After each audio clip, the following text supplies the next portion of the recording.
GT શેઠ વિદ્યાલય ધોરણ 11 commerce વિષય ગુજરાતી. વ્યાકરણ વિભાગમાં આપણે નિબંધ વિશે એક લેક્ચરમાં જોયું કે 250થી 250 શબ્દમાં 5 મુદ્દા તમને આપેલા હોય એના વિશે જે નિબંધ લખવાનો છે.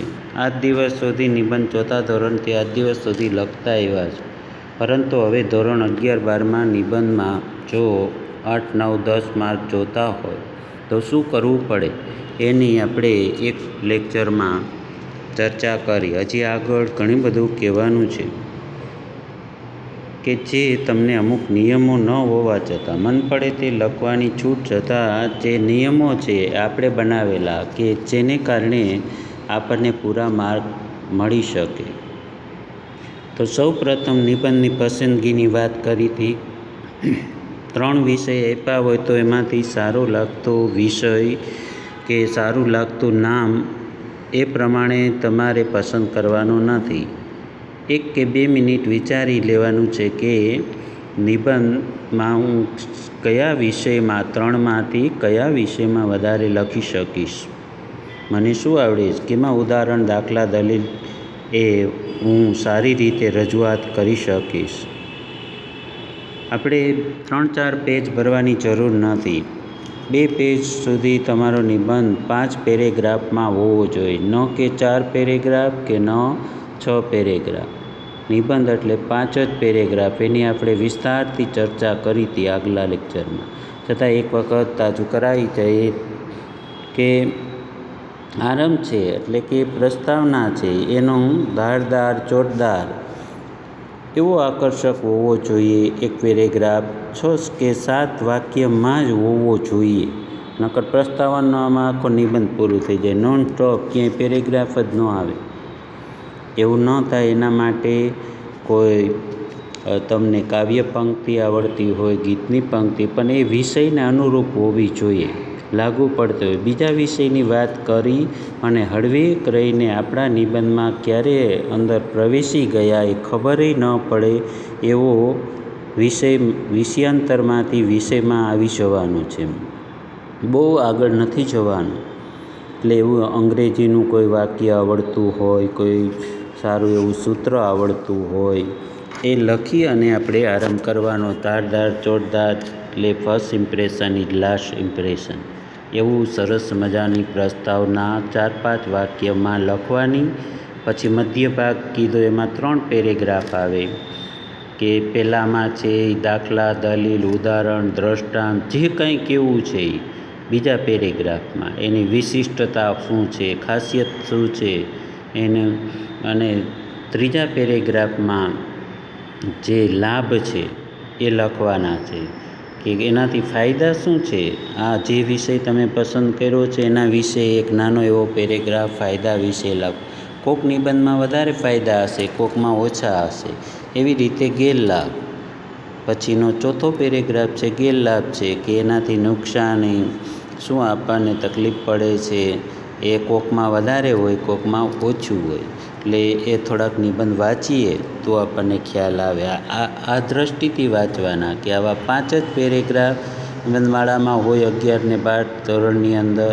એટલે એ ગેરલાભ લખવાના. અને છેલ્લો અંત છે એ પણ બહુ સરસ પ્રશ્ન સૂત્રાત્મક કે પ્રશ્ન સૂચક હોવો જોઈએ. એવો એક પેરેગ્રાફ 4-5 લીમ કાવ્ય પંક્તિથી, કોઈના સૂત્રથી, બોલેલા વાક્યોથી કે તમને સારું સેન્ટેન્સ મળતું હોય તો એનાથી આપણો નિબંધ પૂરો કરવાનો છે. તો એવા 4-5 વાક્ય તમારે એ અંતની અંદર ઉપસહાર બોધ તરીકે, ભલે તમને પેલા મુદ્દા છે એ પ્રમાણે જ આપેલા હશે, પરંતુ એમાં કદાચ શબ્દો ન સમજાય પણ ક્રમ આ જ રાખવાનો. પ્રસ્તાવના, પછી બીજા પેરેગ્રાફમાં દાખલા, દલીલ, ઉદાહરણ, જે કેવું છે, વિશિષ્ટતા, જે કેવું છે એ, અને ત્રીજામાં લાભ, ચોથા પેરેગ્રાફમાં ગેરલાભ અને 5મામાં અંત. આટલું આ 5 પેરેગ્રાફ ગમે તે મુદ્દા આપ્યા હોય તો પણ આ જ રીતે નિયમ પ્રમાણે લખવાનું છે. હવે થોડીક એમાં ખાસ લખતી વખતે ધ્યાનમાં રાખવાની બાબતો છે 10-12, આમ તો ઘણી બધી છે પણ અગત્યની છે એ આપણે થોડીક ચર્ચા કરીએ કે તમારો નિબંધ છે માગેલી શબ્દ મર્યાદાથી વધુ પડતો લંબાણથી લખાવવો જોઈએ નહીં. એવી રીતે ટૂંકો પણ ન લખાવવો જોઈએ. ઘણા બધા અડધા પેજમાં, પોણા પેજમાં નિબંધ પૂરો કરી દે. 200થી 250 શબ્દમાં લખવાનો છે એટલે શબ્દો ગણવાના નથી. ભલે થોડાક વધુ થઈ જાય પરંતુ 1.5-2 પેજનો નિબંધ લખો એટલે મારા ખ્યાલ પ્રમાણે એટલા શબ્દો તમારા માન થાય. કે એક લાઇનમાં 5 આવતા હોય, 6 આવતા હોય, નાના અક્ષર 7-8 આવતા હોય, એ તમે જે પેરેગ્રાફ પ્રમાણે પેપરમાં લખો એટલે 1.5-2 પેજ જેટલું લખવાનું. એટલે પછી 3-4 પેજ ભરો તો આપણે 76 પ્રશ્નનું એ પ્રશ્નપત્ર છે તો આપણો સમય ઘટે અને અગત્યના જવાબ આપવાના રહી જાય, આવડતું હોય તોય રહી જાય. એટલા માટે આપણે 1.5-2 પેજ લખવાનો. પછી નિબંધનો વિષય એકવાર પસંદ કરી દીધા પછી એ બદલાવ નથી કરવાનો. કારણ કે 10 મિનિટ વહી ગઈ, નથી આવડતું, 5 મિનિટ વિચારો એટલે 15 મિનિટ જતી રહે. પછી વળી બીજો વિષય શરૂ કરો. એટલે એમાં ઝડપથી લખવા જાઓ અથવા તો એ પણ આવડે ના આવડે, કારણ કે પહેલાં પસંદ કર્યો હોય, સારું જ કર્યો હોય, તમને આવડે એવું હોય તો થોડીક વાર મૂકી દેવું અને બીજા પ્રશ્ન લખવાના અને ત્યાં જગ્યા છોડી દેવાની જોઈએ એટલી. પછી પાછો યાદ આવે એટલે તમે ઘણું બધું લખી શકશો. એટલે આપણો સારો નિબંધ લખવા માટે આ ધ્યાનમાં રાખવાનું છે કે એકવાર વિષય પસંદ કર્યા પછી એને બદલાવાનો વિચાર ક્યારેય કરતા નહીં. જે લખાણું છે સરસ જ છે, જેટલું લખાણું એ સારું જ છે. પછી થોડી વાર પછી પાછું લખો એટલે તમને એ સારામાં સારો નિબંધ થઈ શકે. હવે તમારો નિબંધ કોઈ નિબંધમાળામાં છાપેલા નિબંધની અક્ષરશઃ નકલ સ્વરૂપે ન હોવો જોઈએ. આ ખાસ ધ્યાનમાં રાખવાનું છે. નિબંધ ગોખવાનો નથી. નિબંધમાળામાંથી વાંચ્યો હોય ને એ ગોખીને તમે તૈયાર કર્યો હોય એવી રીતે નહીં, મૌલિક લખવાનો છે. તમારો નિબંધ 100% એ મૌલિક હોવો જોઈએ. મોડે તમને જે સમજ્યા છો, તમે અનુભવ્યું છે, તમે દાખલા દલીલ તમારા જીવનમાં ક્યાંય તમે વાંચ્યું છે અથવા તો તમે એવો અકસ્માતનો લખતા હો તો એવો અકસ્માત જોયેલો છે અથવા સાંભળેલી વાત છે, એ વસ્તુ તમારે તમારા શબ્દમાં જ લખવાની છે. કોઈ આપણે સર્જક કે લેખક બનવાની જરૂર નથી, પરંતુ એ શબ્દો પણ સારા હોવા જોઈએ. સાવ સામાન્ય 4થા ધોરણ કે 5મા ધોરણનો વિદ્યાર્થી લખતો હોય એવા શબ્દ કે વાક્ય રચના ન આવવી જોઈએ. ત્યાર પછી જે નિબંધમાં અંત લટકતો લાગવો જોઈએ. કોક ઉપર છોડી દઈએ આમ વાંચતા ટાઈમ કે હવે પછી શું થયું હશે એ ટાઈપનો હજી પણ ઘણું બધું લખી શકાય એવો નિબંધનો અંત હોવો જોઈએ. પછી નિબંધમાં એકના એક વિચારનું, હકીકતનું કે ભાવનું પુનરાવર્તન પણ ન થવું જોઈએ. ઘણા બધા એવું કરતા હોય કે એક શબ્દ પકડી લીધો, વસંત ઋતુ, તો વસંત ઋતુથી આમ ને વસંત ઋતુ ત્યાં, વસંત ઋતુ ફૂલ ખીલ, વસંત ઋતુને મૂકે જ નહીં.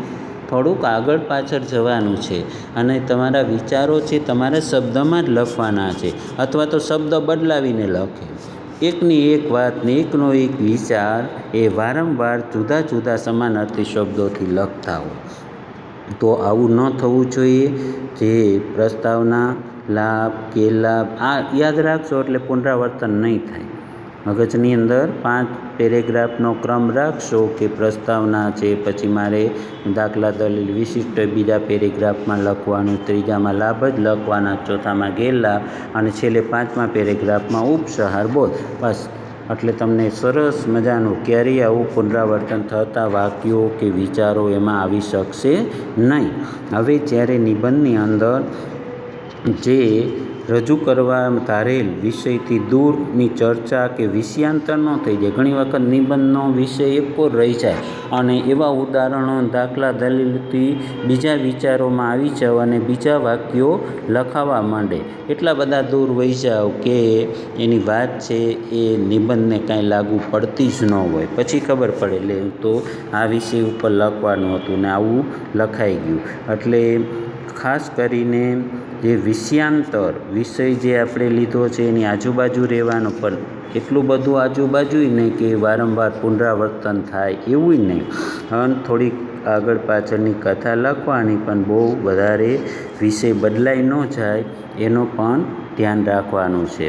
હવે આડકથાઓ, આડીઅવળી અસંબંધ દલીલોમાં પડી ન જશો. ઘણા બધા વાક્ય બીજું લખે, ઉદાહરણ આપે, પછી એની ચર્ચા કરવા માંડે, નિબંધ એક બાજુ રહી જાય. એટલે આવું ન થાય એનું ધ્યાન રાખવાનું. પછી વિચાર કે ભાવોની અભિવ્યક્તિ માટે એકનો એક શબ્દ કે વાક્યખંડો પુનરુક્તિ ન થવી જોઈએ. એની ચર્ચા આપણે કરી કે એકનું એક વાક્ય અને એકનો એક શબ્દ અને એકનો એક વિચારથી આઘા જઈએ જ નહીં અને જુદા જુદા શબ્દોમાં એને વર્ણન કરી જ રાખીએ તો પણ સરસ નિબંધ બની શકે નહીં. એટલે એના માટે આ 5 પેરેગ્રાફ યાદ રાખવાના, અને એ આપણો નિયમ છે કે 5 પેરેગ્રાફમાં નિબંધ હોવો જોઈએ. હવે નિબંધને સૌથી છેલ્લે ન લખવો, એમ કરવાથી ઘણીવાર સમય ખૂટે છે અને ઉતાવળ કરવી પડે છે.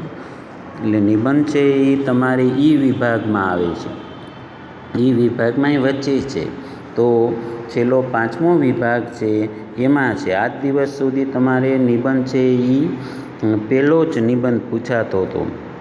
હવે જે નિબંધ છે એ વચ્ચે લખવાનું કે, પણ વચ્ચે તો આપણી પાસે છેલ્લો એ આપ્યો છે. જ્યારે આ લેખનમાં તમને આવડતું હોય તો એ વિભાગ તમે આગળ વચ્ચે લખી શકો. પહેલાંય નહીં લખવાનો, નકર તમારો સમય એ જતો રહેશે. કારણ કે નિબંધમાં કલાક કાઢી નાખશો, ઘણું આવડતું હોય તો પાછી 2 કલાકમાં બધા પ્રશ્ન પૂરા ન થાય. એટલે છેલ્લેય ન રાખવો, એનું કારણ એ છે કે અગત્યનો પ્રશ્ન છે, વધારે માર્ક આવી શકે એવો છે, અને છેલ્લે 5 મિનિટમાં નિબંધ લખવાનું શરૂ કરો ત્યારે એમાં ઘણું ખૂટે અને સૌથી વધુ માર્ક અપાવનારો આ નિબંધ હોય છે. એટલે તમારે થોડોક વિભાગ શરૂ કરો ત્યારે એમાં જ લખવાનો છે. વિભાગમાં તો એ વચ્ચે વિભાગ લઈ લો તમે. સી લખ્યા પછી લઈ લો, પછી ડી લખો તમને, અથવા સમય તમારી પાસે છે તો ક્રમમાં જ રહ્યો તો ક્રમમાં જ લખો. આ તો તમારે એ 3 કલાકમાં પેપર સરસ રીતે લખાઈ જતું હોય. એટલે છેલ્લે ઘણી વખત સમય ખૂટે છે અને ઉતાવળ કરવી પડે છે. પરિણામે ક્યારેક નિબંધ જેવો મહત્ત્વનો પ્રશ્ન અધૂરો રહી જાય છે. હવે નિબંધની તૈયારી માટે જે નિબંધ લેખન માટે જે તમે તૈયારી કરો છો એની આવશ્યક તૈયારી માટે સજ્જતા કેવી રીતે તૈયાર. આપણે કંઈ કામ કરવું હોય તો બધા પહેલાં તમારે કોઈ પણ વસ્તુ બનાવવી હોય તો એના સાધનો, કાચો માલ ભેગો કરો છો ને, એમ તમારે સારો નિબંધ લખવો હોય તો શું કરવું પડે? વાંચન કરવું, ઇતર વાંચન. આ ચોપડીનું વાંચન નહીં, પણ ઇતર વાંચનથી તમને જે મળતા આંકડાઓ છે, દાખલા તરીકે કોરોના વિશે નિબંધ પૂછાય તો તમને બધી માહિતી હોવી જોઈએ. જો તમે બીજું વાંચ્યું હોય તો પરફેક્ટ માહિતી આપી શકો. ગુજરાતના આંકડા છે કે ભારતના આંકડા છે, એનાથી શું નુકસાન થયું, કેટલું થયું, આંકડાકીય માહિતી.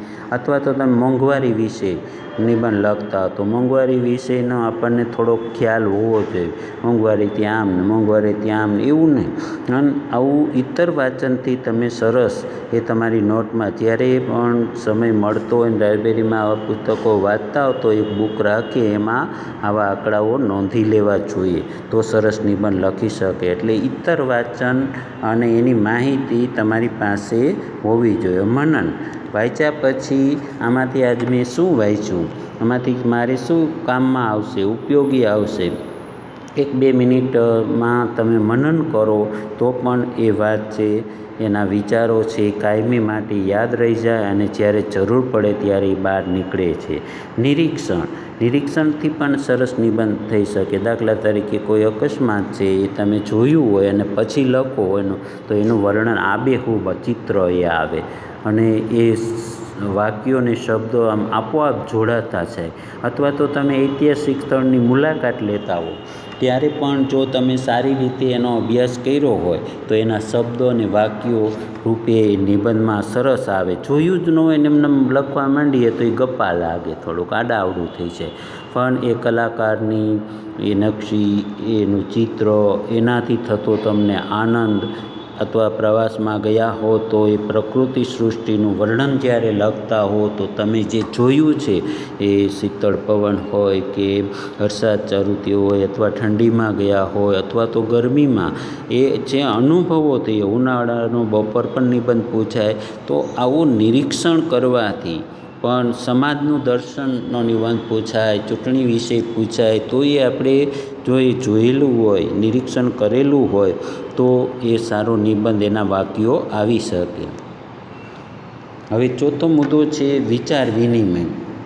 ક્યારેક વાતો કરતા હોય, ઘણા આપણે સાંભળતા હોય, તો એમાંથી ઘણું બધું આપણને જાણવા મળતું હોય. કે પપ્પા અને મમ્મી વાતો કરતા હોય કે આ રાજકારણની કે એવો કોઈ નિબંધ પૂછાય, અથવા તો ઘરની સામાજિક વાતો કરતા હોય તો સામાજિક કોઈ નિબંધ પૂછાય. આપણે હમણાં 9 પ્રકારના નિબંધો જોશું. તો એવી વાત વિચાર, એક તમે તમારા મિત્રોને કાંઈ પ્રસંગ બની ગયો દુઃખદનો કે સુખનો પ્રસંગ બન્યો, તો એ વાત કરતા હોય તો એમાંથી પણ આપણને ઘણા બધા વાક્યો ને એવો પ્રસંગ યાદ રહી જાય તો આપણા નિબંધમાં એ ઉદાહરણ તરીકે આપણે ટપકાવી શકીએ છીએ. હવે લેખન મુહાવરો આ તો કરતા જ નથી, કારણ કે આપણું ગુજરાતીને આપણને બધું આવડે. લખવો જોઈએ, 2-3 વાર જુદા જુદા વિષયો પસંદ કરી અને નિબંધ લખવો જોઈએ. તો આપણે ક્યાં અટકી છીએ, કેટલું લખીએ છીએ. ઘણી વખત તો એવું થાય નિબંધ લખીને પછી આપણે વાંચતા હોય ને તો આપણને હસવું આવે.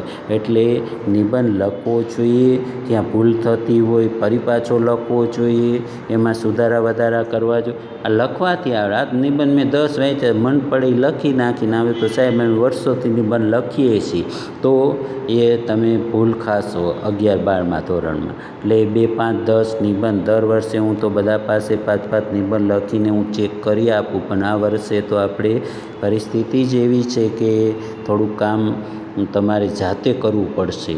તમારે સમજીને કે સાહેબે મને આ કીધું છે તો મારે 2-3 નિબંધો મૌખિક લખવાના, નિબંધમાળાના જોઈને લખવાના અને ગોખવાનું નથી. તમને જે વિચાર આવ્યો, એક વિષય તમે પસંદ કરી લો, કોઈ પણ વર્ષા ઋતુ, વસંત ઋતુ કે કોઈ ઐતિહાસિક સ્થળની મુલાકાત. હમણાં હું નિબંધના નામ આપું છું તમને, લગભગ 45 નામ. આમ તો 300-400 નિબંધ છે, પણ નમૂનાના 5-5 એ મેં નિબંધો તમને અહીંયા ખાલી એ સમજી શકાય એટલે 9 પ્રકારના 5-5 નિબંધ, 45 નિબંધના નામ આપ્યા છે.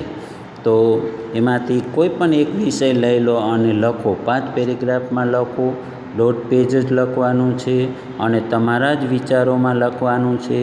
તો એ પછી જ્યારે આપણે ફરી પાછા મળશું ત્યારે હું ચેક કરી આપીશ કે અહીંયા આમ ભૂલ છે, અહીંયા આમ લખવાનું, આટલું કરવાનું, બરાબર.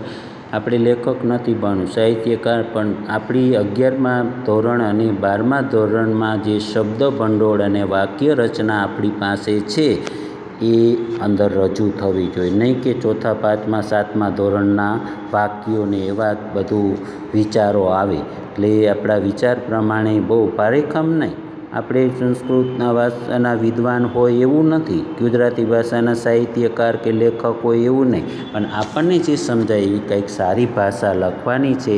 એની વાત પણ આગલા પીરિયડમાં થોડીક કરી હતી તમને, કે આવી રફ ભાષા નહીં લખવાની ને એ બધી વાતો કરી હતી. હવે નિબંધના પ્રકારો જોઈએ. જે 9 પ્રકારના નિબંધો છે એમાંથી 3 પ્રકાર પૂછાય છે. તો પ્રકૃતિ વિષયક, આમાંથી લગભગ એક વિષય, આ પ્રકૃતિ વિષયકનો નિબંધ એ વારંવાર પૂછાતો હોય કે દુષ્કાળ હોય, વર્ષાનું તાંડવ, ઉનાળાનો બપોર, સંધ્યા, પછી ઉષાકાળ હોય, વસંતનો વૈભવ હોય કે શિયાળાની સવાર હોય. ઘણા બધા જે વસંત ઋતુ હોય, આપણને જે ઘણા બધા નિબંધો આ પ્રકૃતિ સૃષ્ટિ સાથે સંકળાયેલા હોય એમાંથી એકાદ નિબંધ તો લગભગ હોય છે. બધાને આવડે એટલે એમાંથી પૂછતા હોય છે. હવે આ બીજો પ્રકાર છે આત્મલક્ષી અને કથાત્મક. એમાંથી ક્યારેક પૂછે એ પરીક્ષકો પર આધાર રાખે છે કે મારા સ્વપ્નનું ભારત, મારી પરીક્ષાનો પ્રથમ દિવસ, મારા પ્રિય લેખક, મારા શાળા જીવનના સંસ્મરણો મારા પ્રિય તહેવારો, મારા પ્રિય શિક્ષકો, મારા પ્રિય વૈજ્ઞાનિકો, કંઈ પણ એવો તમને નિબંધ પૂછાતો હોય છે. પછી પ્રવાસ વિષયક, તો પ્રવાસ વિષયમાં એક ઐતિહાસિક સ્થળની મુલાકાત, મારો યાદગાર પ્રવાસ, શ્રમ શિબિરમાં એકમાં, ટ્રેન ચૂકી જતા, એક સુહાની સફર, આવા પ્રવાસને લગતા બધા એ નિબંધો છે એમાંથી પણ ક્યારેક પૂછાતો હોય. પણ સૌથી વધુ પ્રકૃતિ અને હવે ચોથો સમાજ દર્શન. સમાજ દર્શન એટલે આપણે જે જીવન જીવી રહ્યા છીએ એમાં બનતી વિકટ પરિસ્થિતિઓ એના વિશે તો એકાદ નિબંધ હોય કે જ્ઞાતિવાદ છે, મોંઘવારી છે, માતૃપ્રેમ, રાષ્ટ્રીય એકતા, ગ્રામ્ય જીવન અને શહેરી જીવન, ચૂંટણીને લગતા કોઈ એ હોય. એટલે સમાજનું જે દર્શન કે અંદરથી જોવા મળે છે, આપણે જીવન જીવવા માટે જે આપણે આવા અમુક નિયમો છે એ આપણે જે ગ્રહણ કરતા હોય એના વિશે સમાજ દર્શનમાંથી પૂછાવાની શક્યતા રહે. પછી કેળવણી વિષયક અભ્યાસ માટે, આજના વિદ્યાર્થીની સમસ્યા, મારો આદર્શ શિષ્ય, શિક્ષણમાં ભ્રષ્ટાચાર, સાહિત્ય અને જીવન, વિદ્યાર્થી અને શિસ્ત પાલન. આ ઉપરાંત પણ ઘણા બધા નિબંધો છે. આ તો મેં તમને એક નમૂનાના 2-5 આપ્યા છે. એટલે આવા નિબંધો પૂછાઈ શકે. પણ ગમે તે વિષય હોય, આપણે વાંચેલું હોય, થોડુંક અભ્યાસ કરેલો હોય અને મૌલિક લખીએ તો સરસ મજાનો 5 પેરેગ્રાફ, 1.5 પેજ નહીં, તમે 6 પેજ એ નિબંધ લખો. એટલો બધો લખવાનો નથી તો પણ માર્ક નહીં મળે. એટલે 1.5-2 પેજમાં આપણા વિચારો સારી રીતે આવી જાય એ રીતે નિબંધ લખવાનો. બહુ તો 3 પેજ, પણ 2 પેજ લખો તો બહુ ઘણું થઈ ગયું. હવે જીવન ઘડતર માટેનો છઠ્ઠો પ્રકાર કે સાહસ. એક છે ને આપણી જે આમ સારી પંક્તિ કે સૂત્રાત્મક કે એવું હોય ને એમાંથી એ આપણી કહેવતો છે. અથવા તો સાહસ વગર સિદ્ધિ નથી, સંતોષી નર સદા સુખી, પરિશ્રમ એ જ પારસમણી, જિંદગી એટલે જિંદાદિલી, શ્રમ ત્યાં જમ. આવી કહેવતો ઉપરથી પણ એ નિબંધ પૂછાતો હોય છે.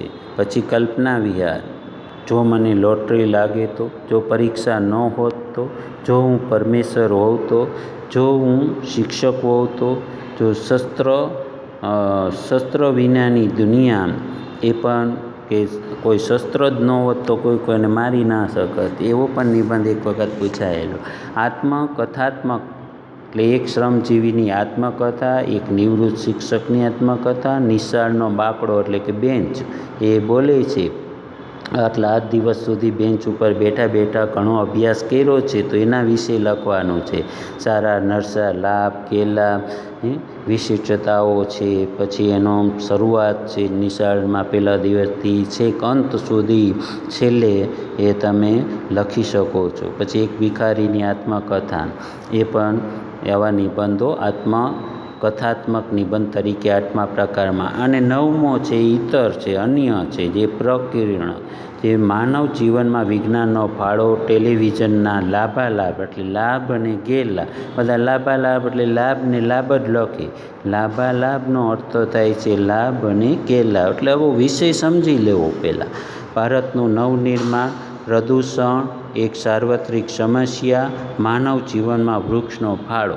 આટલા પ્રકારના નિબંધો છે. આમાંથી 2-4 લખજો જાતે, અને એવું હોય તો એ આપણા હોમવર્કમાં જે છે એ મૂકજો તમે. તો પણ હું જોઈ લઈશ કે કોને પાસે જો જોઈને લખશો તો એ પકડાઈ જશો નિબંધમાં. મૌલિક વિચારો જ એ લખવાના છે અને એ જ નિબંધને માર્ક મળે છે. ગોખેલો હશે તો નિબંધમાળામાંથી જોઈને લખ્યો હશે તો એના માર્ક નહીં મળે, એ કાપાઈ જશે. એટલે આપણે મૌલિક જ નિબંધ લખવાનો છે. નિબંધ વિશે પૂરેપૂરા 8, 9, 10 માર્ક મળવા જોઈએ, નકર 2-3 માર્ક મળશે. 5 પેરેગ્રાફ જ હોવા જોઈએ. આવા 2-4 નિયમો યાદ રાખી લેવાના.